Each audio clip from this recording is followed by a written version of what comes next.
Hai, Assalamualaikum warahmatullahi wabarakatuh.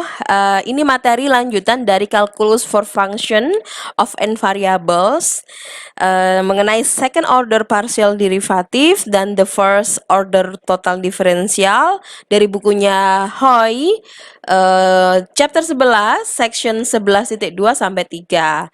Jangan lupa subscribe, like, dan komen ya. Baik, sekarang mengenai second order atau turunan kedua.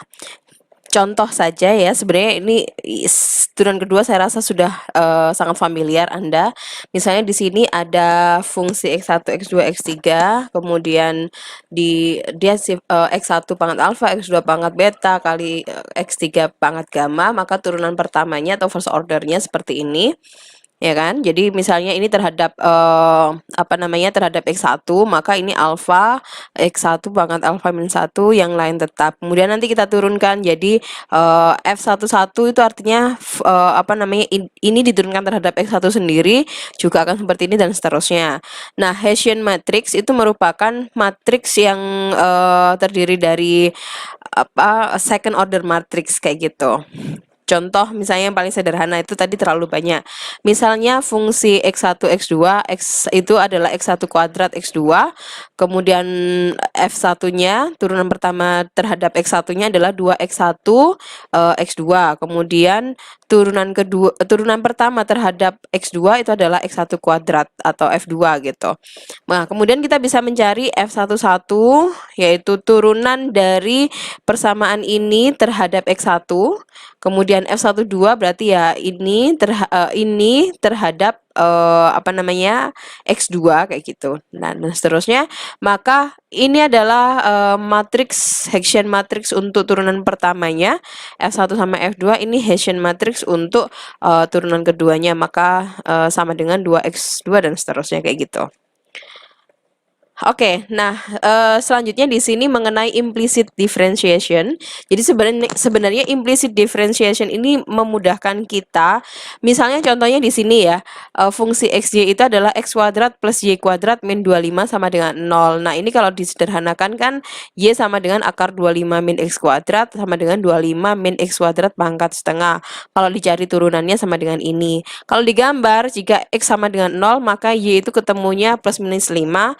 Kalau y sama dengan 0, x juga sama dengan plus minus 5. Ini kan lingkaran gitu dengan radius 5. Nah, kita cari neighbornya yang terdekat yaitu tetangga. Misalnya kita pilih 3 atau Anda milih 4 terserah. Misalnya ini pilih 3, misalnya x sama dengan 3, maka nilai y-nya kan sama dengan 4. Sehingga kita bisa mencari nilai dy per dx-nya adalah negatif 3/4 di sini. Maka kemungkinan di sini slope dari lingkaran ini adalah min 3/4, yaitu yang dia slope-nya negatif kayak gini. Oke, kemudian pemanfaatan implicit differentiation secara implisit juga bisa dimanfaatkan. Misal kita punya persamaan seperti ini ya. Nah, ini kita diminta untuk mencari nilai fx saat poin 1 dan 2. Maka kita bisa mencari bahwa turunan dari y per x itu tidak lain adalah negatif dari fx per fy sendiri. Maka kita cari turunan terhadap fungsi x, kemudian ini adalah terhadap y-nya, sehingga ketemulah seperti ini pada saat titik 1 dan 2. Contoh lagi ya, misalnya ini fungsi dari x1, x2 sama y seperti ini. Kemudian kita cari f terhadap x1, ini f terhadap x2, f terhadap y. Maka kita bisa mencari dy per dx1 adalah negatif fx1 per fy, maka ini hasilnya. Kemudian dy per dx2 itu adalah negatif fx2 per fy, yaitu hasilnya seperti ini. Kayak gitu. Nah, ini lanjutannya mengenai level curves dan level set. Jadi bagaimana kita gambar grafiknya dan juga titiknya, level setnya. Misal kita punya fungsi x1, x2, delta x1 yaitu 2x1 plus 3x2. maka kita bisa mencari nilai dy-nya. Kan tadi ya dy per dx1 kan sama dengan apa fungsi f dibalik gitu kan. Nah, sekarang dy itu adalah f1 terhadap dx1 ditambah f2 terhadap dx2. Maka kita bisa mencari turunan yang terhadap x1 yaitu 2 dx1, 3 dx2, maka dx2 3 dx2 sama dengan negatif 2 dx1, sehingga kita punya dx2 terhadap dx1 di mana nilai dy itu sama dengan 0, itu adalah negatif 2/3.